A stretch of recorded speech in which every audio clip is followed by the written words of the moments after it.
நான்ஸ் kitchen. இது வந்து bread and chapati, stuffed chapati. இதுக்கு வந்து உருளைக்கிழங்கை வேக வச்சு ஸ்மாஷ் பண்ணிக்கணும். அதோட ஸ்டீமில் வச்சு எடுத்த கேரட், பீன்ஸு, பட்டாணி, வெஜிடபிள்ஸ் வந்து ப்ரிஃபரபிள், அதை போட்டுக்கணும். அதுக்கப்புறம் இஞ்சி பூண்டு பேஸ்ட் போட்டதுக்கப்புறம் பொடியாக நறுக்கிய பச்சை மிளகாயை போட்டுட்டு, அதுக்கப்புறம் பொடியாக நறுக்கிய வெங்காயம், கடைசியாக கொத்தமல்லி போட்டு மிக்ஸ் பண்ணணும். அதில் வந்து 1/4 ஸ்பூன் மஞ்சள் தூள் போட்டுக்கலாம். ஏற்கனவே பச்சை மிளகாய் போட்டிருக்கிறதுனால red chilli powder, plain powder கொஞ்சமாக ஒரு 1/2 ஸ்பூன் போட்டுக்கணும். மசாலா பவுடர் போட்டுக்கணும். போட்டுட்டு தேவையான அளவு உப்பு, அந்த வெஜிடபிள்ஸ் பார்த்துட்டு அந்த அளவுக்கு ஏற்ற மாதிரி உப்பு போட்டு நல்லா பிசைஞ்சுக்கணும்.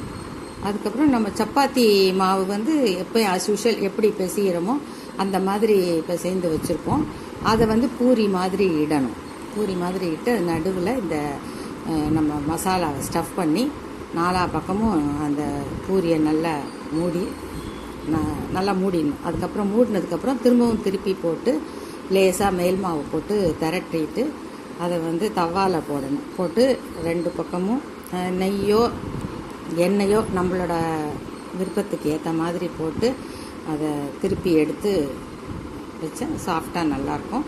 இதுக்கு சைட் டிஷ் எதுவுமே தேவையில்லை, அப்படியே சாப்பிட்லாம். ஏன்னா எல்லாமே காரம், உப்பு எல்லாமே உள்ளே இருக்கிறதுனால அப்படியே சாப்பிட்டுக்கலாம்.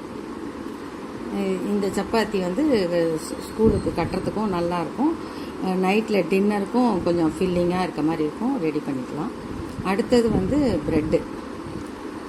ப்ரெட்டுலேயும் இந்த மசாலாவை ஸ்டஃப் பண்ணி நம்ம லஞ்ச் பாக்ஸ் ரெசிபி மாதிரி யூஸ் பண்ணிக்கலாம். குழந்தைங்களுக்கு வருவோம். ப்ரெட்டு ஸ்லைஸ் 2 எடுத்து தவாவில் போட்டு நெய், வெண்ணெய் ஏதாவது ஒன்று ப்ரிஃபர் பண்ணி போட்டுக்கோங்க. அதில் லேசாக ரோஸ்ட் பண்ணோடனே மறுபடியும் இப்போ திருப்பி போடணும். திருப்பி போட்டுட்டு அதில் நடுவில் இந்த மசாலாவை ஸ்டஃப் பண்ணி ப்ரெட்டை 2 பக்கமும் போட்டு மூடி நல்லா திருப்பி போட்டு டோஸ்ட் பண்ணணும்.